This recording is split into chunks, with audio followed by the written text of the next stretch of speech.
The players were outstanding. They're well prepared tonight. The staff did a great job in sort of making sure the boys were really clear about what we needed to do, and they executed it perfectly. It's as well. It's been well chronicled over the last few days. It's a difficult place to come to.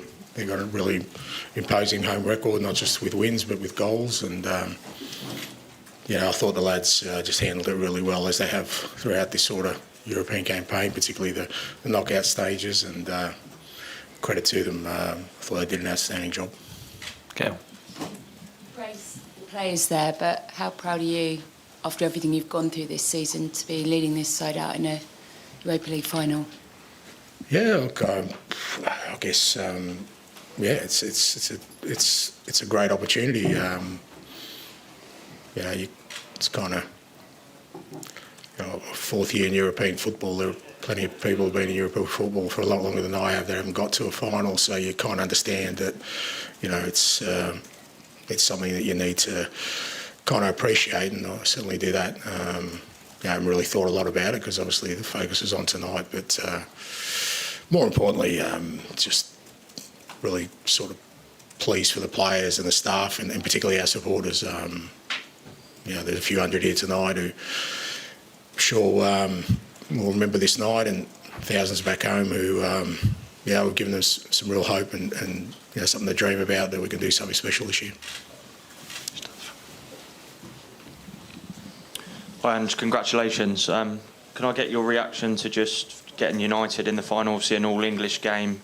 The stakes are high. Obviously, both of you have struggled domestically this season, but it's a chance to win the trophy and get back into the Champions League as well. Yeah, well, that's going to upset a lot of people, isn't it? There'll be debates now raging. I've heard the latest one is that neither of us will be able to get a trophy if we win. We're just going to take a team photo because we're not worthy. I mean, who cares if we're struggled in the league? Why is that important when, if it's so easy to get to a final, then why doesn't everyone who finishes in the top three do it? I mean, it's a separate thing. It's got nothing to do with league form. We understand our league form hasn't been great. We understand the struggles we've had. And a lot of them are because of the situation we've been in, but how that diminishes the achievement of getting to a final. Like I said, this club and others have finished, in first, second or third in the Premier League, or, and haven't made finals. So, why should that be diminished? I couldn't care less who's struggling, who's not. It's going to be, I think both us and Manchester United have earned the right to be there. I think we've probably beaten teams that will be in the Champions League next year on our road to getting there. So looking forward to it. Should be a great game.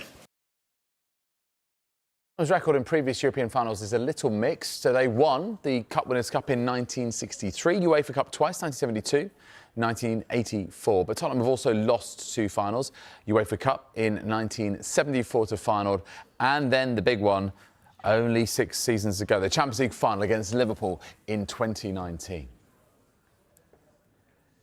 Now, Ruben Amorim had said winning the Europa League wouldn't save Manchester United's season. Safe to say that Ange Postecoglou doesn't share the same view for Tottenham.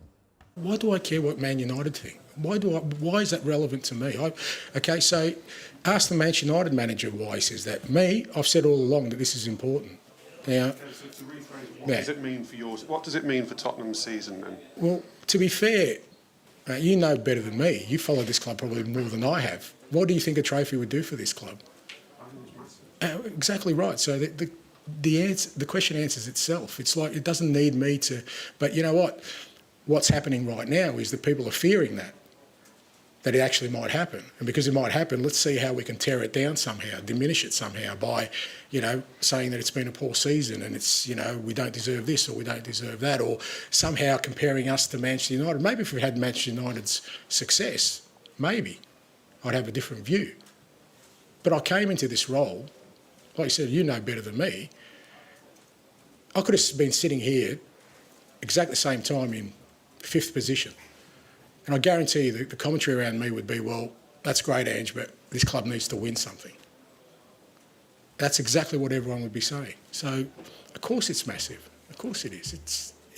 Because you have to frame it against what, this club has been through over the last 15, 20 years, what the supporters have been through.